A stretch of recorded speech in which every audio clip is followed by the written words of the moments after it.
Ve buna jol oңдоо боюнча шаардагылар. Өзü bir 2 metr 3 metr жерде оңдойт. Шуну кечинде азыр шарт бар. Кечинде кылса болбойбу? Же 6-чы базар күнү. Вообще мына жарым метр 2 metr жерге дагычы шунча элди пробка кылып түндөсү жасап койсо болот да, түнкү саат 3-төч. Күндүзү вообще пробка кылып түшүнбөйбүз ушуларгачы чоңдорго. Тойду кандай кылайын деп атасың үйдөн соң? Тойдубу? Ресторандабы? Тойду жок, ресторанда мейли, жөнөкөй эле. Кайсыл айылдан? Өзүм Ноокаттан болом. Негизи мына маркумду узатканда Ноокатта кандай? Сойлабы, сойлбой кандай? Эми сойгону соет. Сойбогон сойбойт абы. Эми Кой соет. кой сойбосо эми металл саткандар бар да. Болуп атабы? Болуп атат эми. Негизи чыгымдарды кыскартканды колдойсуңарбы? Колдойбуз чыгымдарды. Колдойбуз. Рахмат. Тойлорду эми атайын максат менен жасаса, ага каалагандай расход кылса боло берет. Бирок каалагандай деген атаңдаш болот экен. Жок, атаандашыбыз ар ким Ошону чектесе макул болосузбу? Макулмун. 150 конок чакырылат, бир кой сойлот десе. Эми 150 адамга бир коюңуз аз болуп калат го эми. Өзүнүн. Өзбек туугандар 300 конокто эле кетирип атат го. Тесер жетишиш керек беже. Эми ысырап кылбай жакшы кылып жеткирсе болот. Ошону бийлик тараптан мыйзам чыгат экен, так жобосу менен. Колдойсузбу? Макулмун. Штрафтын өлчөмү канча кылса болот дейсиз? Мыйзамга баш ийбесе. Мамлекет кандай бекитсе ошого макулбуз. Макул болосузбу? Рахмат. Маркумду узаткан баталарга барасыңарбы? Барасыңар. Ошо маркумду узаткан эчтеке союлбасын, тойлордогу мындай чектөө болот деп атат. Кандай көз карашыңар бар мыйзамдарга? Жакшы эле, чектөө болсо жакшы. Чектөө болсо жакшыбы? Барасыңар негизи? Батага барабыз. Ошону штрафтын өлчөмү мыйзамды бузса, канча кылса болот? Оюңузда. Мисалга 100 миң деп атат, кээ бири 150 миң, кээ бири 50 миң деп атат. Кээ бир бийлик тараптан 17-18 миң болот деп атат штрафты. Шуну канча кылса болот деп ойлойсуз? Мисалга. Билбейм. Билбейм. Биз кыдырып жүрөбүз Кыргызстанды, жеңеге. Мына маркумду узатканда гана тойлордо чыгымдарга көз карашыңыз кандай? Кыскартыш керекпи же барбайсызбы негизи? Барамын, кыскартыш керек өзү Кайсыны? негизи. Эми гидтерди кыскартыш керек. Себет-мебеттерди Себеттерди макул. токтотсо, ооба. Негизи кандай оюңуз бар? Маркумду узаткан эчтеке союлбайт деп атат. Элдин ою. Талап ошондой болуп атат, жогорку кеңеш колдоп атат. Ошого кандайсыз? Макулсузбу же жокму каршысыз? Эми ошондой болуп койсо деле болот эми. Штрафтын өлчөмү? Бары бар, колунда жогу бар. Өлчөмү канча кылыш керек штрафтын бузгандарды? Мыйзам. Аны мен билбейм. Я, Бирге бир. бирге бир, ал кандай? Бир малга бир мал штраф кылыш. Сиздин оюңуз кандай?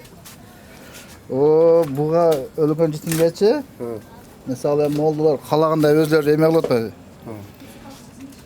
Союшту эмелерди. Эми мисалы азыр алыстан эме келгендер бар. Мисалы Оштозу Бишкектен келгендер бар. Бир деке сойлот да. Жок, ошону эмес. Сиз мисалы Бишкекке барсаңыз, сойбой койсо эмне капа болосузбу? Жок, мен капа болбойм. Просто биз мына Ошто нан ысырапкерлик көп болот. Башкасына мен эметип болбойм, ошо нан өтө көп. Көз өткөн жерден деле пакет көтөрүп кетип атышат да. Ошо нан өтө. Баштыкчы. Бизде Токтогулда мындай нан, мен Токтогулда мындай нан ысырапкерлик болбойт. Токтогулда 2-ден жылкы сойгондор бар Жылкы экен. билбейм, анан нан мынчалык болбойт да. Бизде уяласың нандачы 5-6 пакет нан бергендечи ошо кардата. Негизи ушуну мындай бийлик тараптан чектөөлөр койсо макулсуз экен. Конечно, макул болсу. Колдойсуз. Тойлор кандай болуш керек? Тойлорго средний бир эмени коюп берсе, өкмөт өзү ошого карап кылыш керек да. Эл баш ийет, Штрафтын өлчөмүнчү мыйзамды бузса. Аны биз чече албайбыз. Биз чечкенде бу жерде Негизи колдойсуз, бийлик тараптан кандай бийлик болсо кандай кылып өзү эме кылса, колдойсуз. колдойбуз. Рахмат. Жертигинде ысырапкерчилик өтө көп болуп атат да бизде. Азыр деле болуп атат, Болуп атат бүгүнкү күндө деле. Ушуну көз өткөн жерде бир да согум союлбаса, бийлик тараптан мыйзам чыкса колдойсузбу? Колдойт элем. Тойлор канча кишиге чейин чектөө болсо болот дейсиз? Ар ким күчүнө жараша. Бирок максимально 100 адам эми өтө эле чоң той болсо. Болбосо эң азы колунан келишинче. Тойдун башталышы 12-ге чейин болуп атат да, бир мисалга. Ошону канчага чейин кылса болот? Туура эмес. Күндүз эле той кылыш керек, кечки саат 6-га чейин ушуну бүтүш керек. Негизи колдойсуз. Колдойм албетте. Сизчи, ассаламу алейкум. Тойлордогу ана маркумду узатуудагы чыгымдарга көз карашыңыз кандай? Ысырапкерчиликтер болуп атат же? Болот да. Начар да. Токтош керек да. Негизи мына Союздагы адамдар эт жешим керек деп атат да. Сиз кандай дейсиз? Етті көп жегенем зиян. Зыян а? Тойлордо канча адам болуш керек деп ойлойсуз, чекте болсо? Тойларда эми тууган уруктарынан башка эмнейм, дос, бос. Жолдон учурашып калып, тааныш болуп калды эле чакыруу берип чакырып атпайбы мисалы үчүн? Албайт дали. 500 киши чакырып. Калп эле эптеп эле чогултуш да. Көрүнмөй, э? Негизи колдойсузбу? Колдойм. Рахмат. Кандай саламат. Адамдар дерсизби го? Булашкан яка өзү дерс. Кандайсыңар анан? Мына маркумду узатып анан тойлор чыгымдар жөнгө салайлы деп угуп атасыздарбы? Раса көрүп атам. Көрүп атасыңарбы? Ушуга көз караш, оюңар.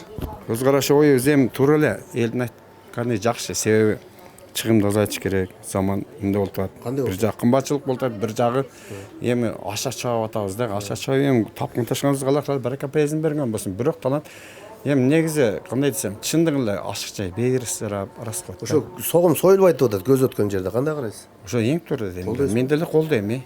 Сиздин оюңуз кандай? Меники деле эң туура. Сен алып бараткан эмең эң туура. Штрафтын өлчөмүн канча кылса болот деп ойлойсуз? Штрафты Мисалы бузса.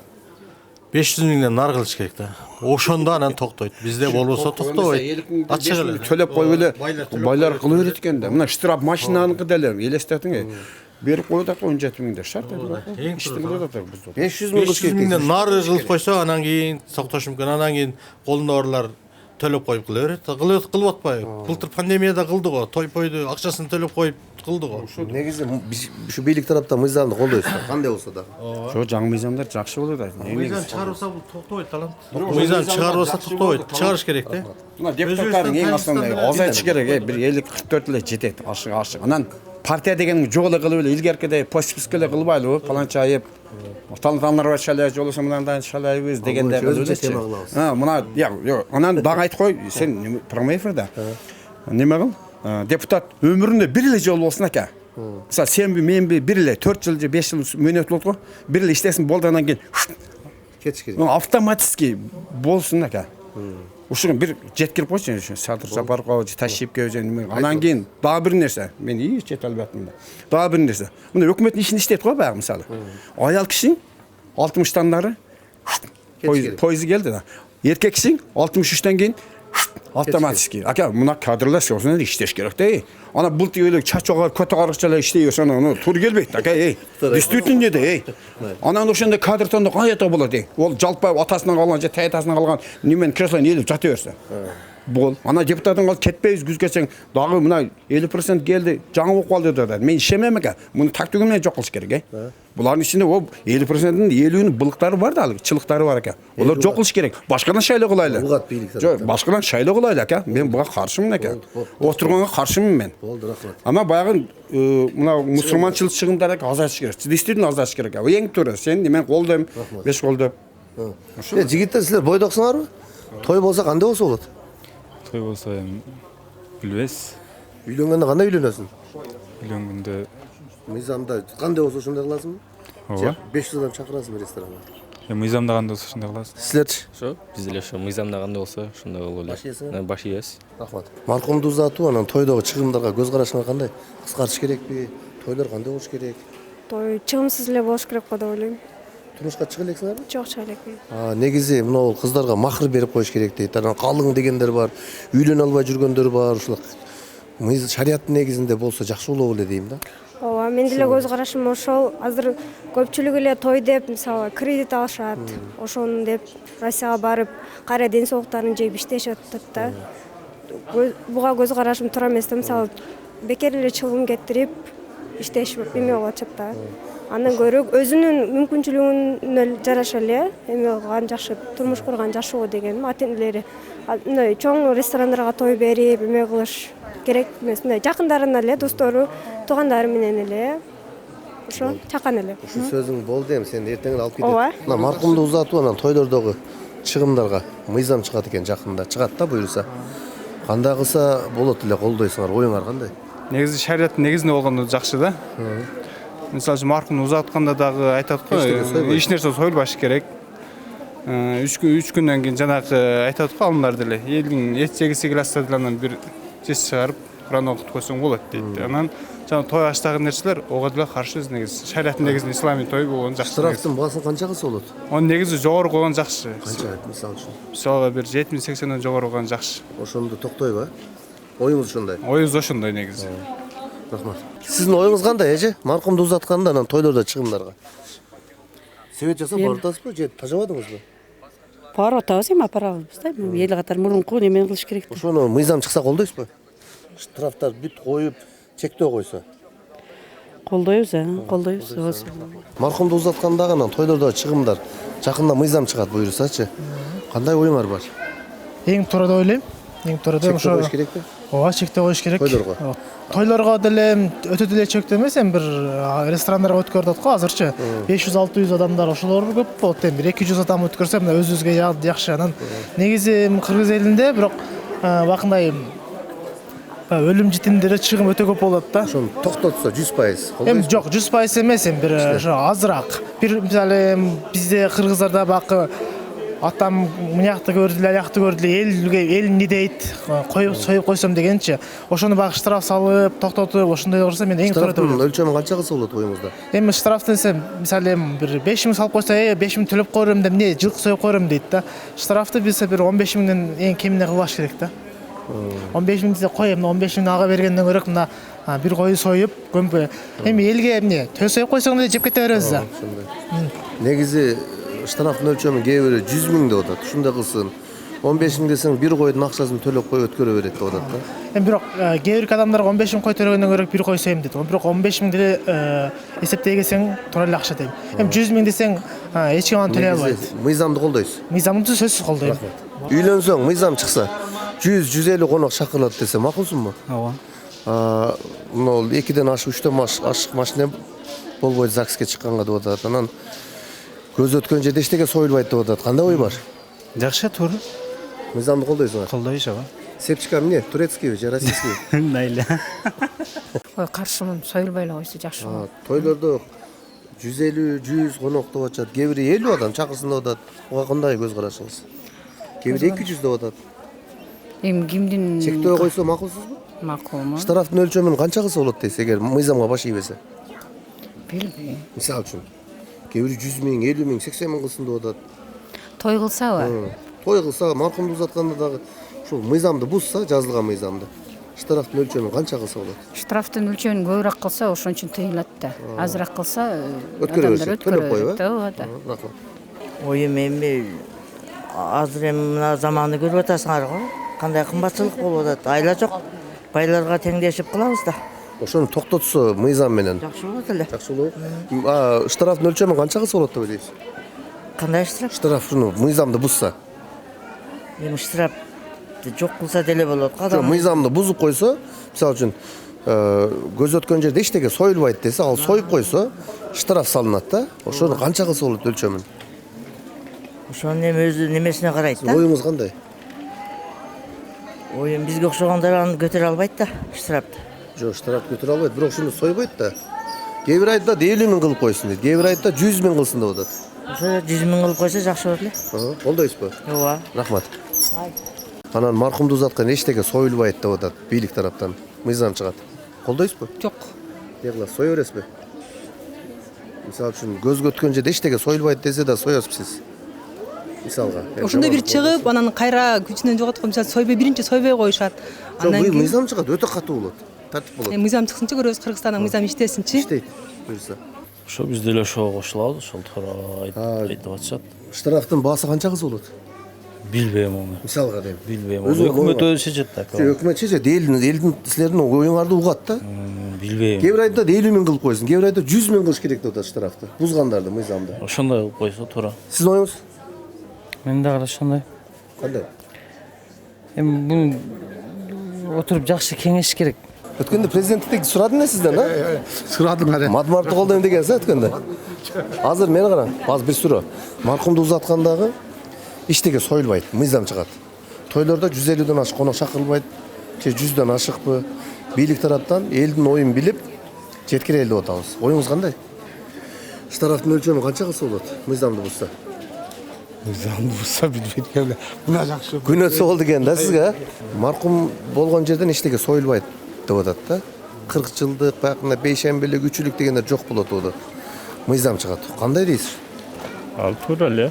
Бекер эле. Чыгымда эми союлат, эми кыргызда соебуз. Эми бир аз караштырып сойсо болот Ошо деген ой бар. караштыруу дегенде кыйын неме болуп калышат. 3 күндөн кийин кааласа бир кой союп койсо болот. Каалаган күнү. Ооба. Тойдо канчадан болсо болот чектөө? Тойдо азыр 70-80ден бар болот эми бирок азайтып жибермекчи болот эми жакындарын анан өтө эле көп эме Эгер болгону чыгым. штрафтын өлчөмүн канча кылса болот мыйзамды бузганда? Мен мыйзам Мисалга айтам. мисалга дұрыс эле болсо болот. Башы 200 керек да ошол мыйзамга. Кыргызстан мыйзамына башы ийген жакшы да. Көбүр айтып атат да 15 миң, 20 миң кылып койсо төлөп кой өткөрө берет депчи. Канча кылса болот дейсиз? Байлары төлөп кое берет анан кембагалдарына кыйын эле болот да. Негизи мыйзамды колдойсуз. Колдойм. Рахмат. Кыскартыш керекпи же жөндөй койсуз? Кыскартыш керек. Кайсыны? Союштарды, сарпайларды. Эчтеке союлбайт десе макулсузбу? Немеде тойдо эмес мархум узатканда. Ооба. Штрафтын өлчөмү канча кылыш керек? Кийит, аларды мен билбейм. Азыр союлбай калдым, мурун. Вообще союлбай калды эчтеке. Кой сойлабы? Кой эмес. Тоокпу, инди. Кунажын сойлот. Кунажын кайсы айылда? Айылымбы? Өзгөндөн. Өзгөндө кунаж. Шуну такыр эчтеке союлбайт деп мыйзам чыгарып атат. Муну демилгени көтөрдү Улукбек Ормонов. Биз демилгенин 2 айдан бери көтөрүп жүрөбүз. Негизи эчтеке союлбаса макулсузбу? Мыйзам чыкса. Эт жеш керекпи? Жок, эт ко жебейсин, эми биздин немеде ушундай болуп калган деп. Жок, токтотот да буюрса токтойт. Мыйзам чыкса ордуна чыгат. Токтотобуз да. Тойлордо канча киши болсо болот дейсиз, чектөө? 100 киши, 150 киши. Ашып барса. Ошол көп конок чакырса, штрафтын өлчөмүн канча кылып койсо болот?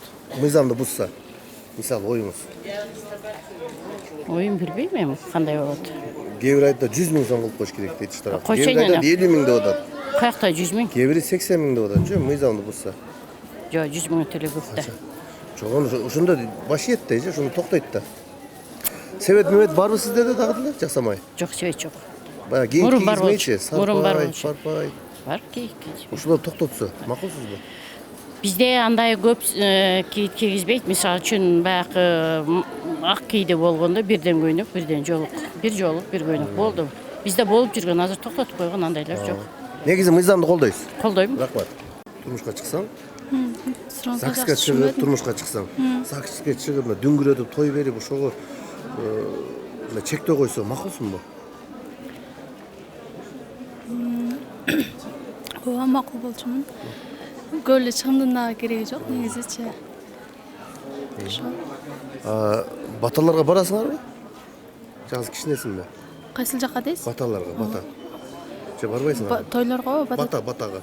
Көз өткөн жерге. Андай жерлерге жакындарга барабыз. Барасыңарбы? Ошондо мал кой союлуп атабы? Союлуп жатса керек, ооба. Союлуп атабы? Ошону такыр союлбайт деп атат, мыйзам чыгат экен. Колдойсуңарбы же колдобойсуңарбы? Колдойм. Колдойсуңарбы? Рахмат. Кыскартыш керекпи? Жакында мыйзам чыгат деп атат. Сөзсүз кыскартыш керек. Кайсыны? Экөөнтөн эле кыскартыш керек. Ушунун эгер мыйзамды бузса штрафтын өлчөмүн канча кылса болот деп ойлойсуз? Эми штраф бул жерде туура эмес деп ойлойм да. Штраф менен токтобойт экен андачы.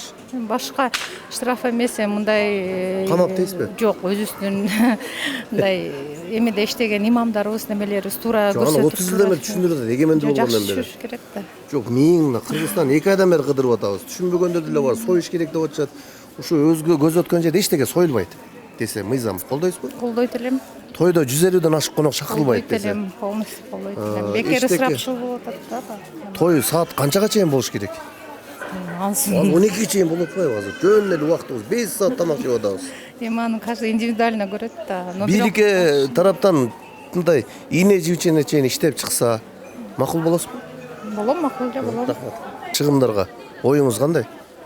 Себет мебет тияк бияк конверт коюшпой тажабадыңыздарбы? Жок. Барып атасыздарбы сагынып? Барып атабыз. Көз өткөн жерде эчтеке союлбайт деп атат. Кандай карайсыз? Мыйзам. Союлбаганга мен каршымын. Себеби дегенде бул илгертен атабыздан калган салт. Союлуш керек. Бирок өтө көп эмес, өз эмеси менен союш керек. Тоок союп коюш керек дейсиз? Жок. Индук да, илгертен индук сойгон эмес да.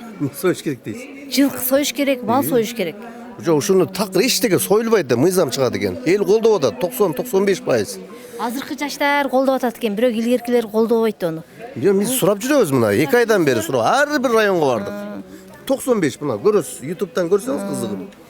Мыйзам чыкса баш ийбейсизби? Эми көпчүлүк мыйзам чыкса баш ийебиз. Анан болбосо бул мыйзамга туура келбейт. Өзүң деле ойлонсоң, илгерки ата бабалар ошо ыйлаган менен салт болгон, жылкы ошондой союп ката салт менен ошондой салт болгон да. Азыркылар ыйлабайбыз деп атат. Неге ашказанга, эже, неге ашказанга эле келгенде салт дей беребиз да анан бирөөгө жардамга келип ашарга дегенде салт дебейбиз. Ашарга дегенде салт кылып азыркы жаштар жок, берип эле атышат. Азыр Кудайга шүгүр. Жок, берген башка, салт барып жардам берген башка да. Кол кабыш кылып, үй салып атса. Кол кабыш кылып бергендер берет. Бирок көп эмес, азыраак беришет. Анан эже ушул эттен башка көрө турган нерсе жокпу же? Төлөк эт жешибиз керекпи? Эми ол биздин мемебизге сиңип калган. Ошо сиңгени жок кылабыз деп атабыз биз, иншалла. Эми ону жок кылыш өтө кыйын. Мен салам карап турасыз. Билбейм. 200 миң штраф төлөйсүзбү? Анан соёсуз. Боло береби? Эми онучу бир төлөгөндөн кийин ошо бардыгына такай туруш керек. Биздикилер башына келет дагы, колунда жокторго келип сойдурбайт дагы. Кийин байларга келгенде сойдуруп коет. Биз көрө эле жүрбөйлү айылдар. Жок, мыйзам чыкса катуу болот көзөмөл. Мында биринчи жолу болду да. Негиз баш ийесиз. Эми мыйзамга баш ийебиз да. Рахмат. Той аштарга барып атасыздар да. Анан маркумду узатканда жылкы соймой, кунажын соймой, тиги бу деген чыгымдар. Ушу мыйзам чыгат жакындачы. Биз демилгени көтөрдүк, депутаттар колдоп атат. Оюңуз кандай? Биз дагы колдойт элек ошо чыгымдар жок болсо. Эчтеке союлбайт көз өткөн жерден. Вот ушундай болсо жакшы колдойбуз биз деле. Тойлорго канча адамга чейин чектөө болсо болот эже? Билбейм эми канча болот. Күйөөңүз не дейт? Ошого карайсызбы? Ошого карайм да. 100 адамга чейин болсо. Штрафтын өлчөмү 17 миң, 18 миң деп атат. Кээ бир айда анда 17-18 миң төлөп коюп өткөрө беришет деп атат. Канча кылып коюш керек? Эми кээ бир айда 200 миң кылсын деп атат. Комментарийлерден 500 миң кылсын дегендер бар. Кээ бир айда 80 миң деп атат.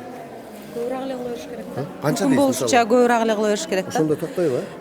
Адамдын саны канчалык көп той кыла турган болсо, ошончолук көп өлчөмдөгү немени салыш керек да. Категория кылып. Ошондой кылыш керек дейм да, менин оюмча. Негизи ушул мыйзамды колдойсуздарбы? Колдойбуз мыйзамды. Колдойбуз. Рахмат. Азыр негизинен ушул Ош шаарынын мечиттеринин биринде пешим убагына туш болуп калдык. Бул жерде Нурали Дамылла ажеке ушул мечиттин имамы. Ушул той биринчи маркумду узатуу боюнча чыгымдар эл бардыгы 95%га чейин колдоп атат. Ушул чыгымды азайтканга, согум союлбаганга, 40 жылдык үчтүк жок болгонго буюрса сиз да өзүңүз күбө болосуз. Элдин сурамжылоосунан анан тойлор кандай болуш керек, өзүңүздүн оюңузду айтсаңыз. Бисмиллахир-рахманир-рахим. Мээримдүү жана боорукер Аллах Тааланын аты менен баштайбыз. Албетте бул маркумду акыркы сапарга узатуу да биз чындыгында башка бир коңшулаш мамлекеттерден, ошо өзүбүздүн эле жашап жаткан коңшу маалядагылардан чоң бир сабак ала турган, ибрат ала турган деңгээлдебиз. Анткени ошол коңшулаш мамлекеттер болсун, ошо коңшу жашап жаткан өзүбүздүн ушул Ош шаарынан болсун, Жалал Абад болсун, ошол туугандарыбыздан дагы чоң сабак алына турган. Булар эми исламдын көз карашы менен жашагандыктан Аллах Таала Кур'ан-ы Каримде кулу вашрабу ва ла тусрифу иннаху ла юхиббул мусрифин. Жегиле ичкиле, бирок исраф кылбагыла дейт. Бирок биз жегиле ичкиле дегенде бул ошол өлүм житимде жегиле ичкенде деген эмес. Бул жерде ошол маркумду акыркы сапарга узатууда ал жерде союш союлуп атат. Деги эле ошондой бир маркум бир адамдын жаны чыгып атса, адамдар ошону канчалык эртерээк коюунун аракетин кылбастан союшту кайдан табабыз, башка жактар менен эле аракет болуп жүргөндөр бар. Ошондуктан ошол убакыт бул жерде ысраф болуп атат. Ошол союш союп, дасторконун даярдап, башка бул той эмес, акыркы сапарга узатууда, ал ошол маркумду акыркы сапарга узатууда эң негизгиси ошол пайгамбар саллаллаху алейхи вассалам 3 нерсени кечеңдетпегиле, тездеткиле дейт. Адамдын жаны чыкканда жайы даяр болсо, кабыр даяр болсо, ошону эртерээк апарып коюу. Экинчиси, кыз бала турмушка жетилик болгондо, ошол турмушка чыга турган мезгили болгондо аны да кармап отура бербей, жери келсе ошол ылайыктуусу аны бергиле дейт. Үчүнчүсү, убакыт намазын убактысы киргенде ошол убактысында намаз окугула дейт. Бул жерде айтылуучу нерсе ошол маркумду биз жайы даяр болгонго чейин союшун союп, башкасын кылып, деги эле ошондой бир ысырапкерчилик аябай көбөйүп атат. Ушул нерселер кээ бир айыл жерлеринде 3 aylap, 4 aylap ошо пайшамбайлык өткөргөндөр бар экен, бейшембейлик өткөндөр бар экен. Негизи 3 күндөн кийин ал 3 күнгө чейин ошол аза күтүлгөн үйдө сөйөк чыккан үйдөн чыгылбаганы, ошол үйдөн тамак жегени өзү макрух, оор макрух делинет шариятта. Эми ошондой нерселерге мыйзам чыккан болсо, албетте баарыбыз ага макулбуз. Анткени ошол маркумду акыркы эң сапарга узатууда эң негизи эртерээк алып барып коюп, 3 күндөн кийин анан бергенде дагы аны ысырап кылбастан ошол белгилүү жерлерге гана ошол берилген дагы артыгыраак. Тойлор кандай болсо дейсиз? Кыска нуска. Той азыркы күндө тойдун дагы баркы кетти. Анткени той десе эле биринчи ошол камерасынан баштап, машинасына, тамадасы, дасторконго коюлган нерсеси, ошол өткөрүүчү жердин арендасы, ошол деги эле ошол ысырапкерчилик аябай көп болгондуктан ла барака фи исраф, исрафта береке жок дейт пайгамбар саллаллаху алейхи вассалам. Ошондуктан бул тойду дагы негизи ошол коңшулаш мамлекеттерден муну сабак алсак болот. Сабак алсак болот. Анткени ошол баарыбызга эле ошол эч ким кээ бирлер ушу той дегенде тажап калды. Чектөө канча адамга чейин болсо болот дейсиз? Чектөөнү эми мисалга өзүңүз падыша, мамлекет башчылары, ошо жогорку кеңештин депутаттары кандай мыйзам чыгарса биз ошого эми баш ийебиз да эмне кылабыз? Колдойбуз. Мына урматтуу туугандар, Ош шаарынын Борбордук базарынан, ушул микро кичи шаарчалардан элден сурамжылоо кылдык. Азбы көппү элдин баарынын ою окшош, бирок мыйзамга баш ийебиз дейт. Эми бирок жалпысын алып караганда эл ашыкча чыгымдан тажап калгандыгы даана байкалып турат. Биз күн сайын кечки саат 8-де 12 июнга чейин ошол ысырапкерчиликти жоюу боюнча Тайм маалымат каналынан катталып, анан оюңуздарды комментарийге жазыңыздар. Штрафтын өлчөмүн канча кылса болот? Ал комментарийлерди окуп туруп, жогору жактагылар жыйынтык чыгарат сөзсүз. Ошон үчүн биз менен бирге болуңуздар. Дайыма жакшылыктар, бактылуу күндөр көп болсун. Аман болуңуздар. Эртең кечки саат 8-де Тайм маалымат каналы менен бирге болуңуз.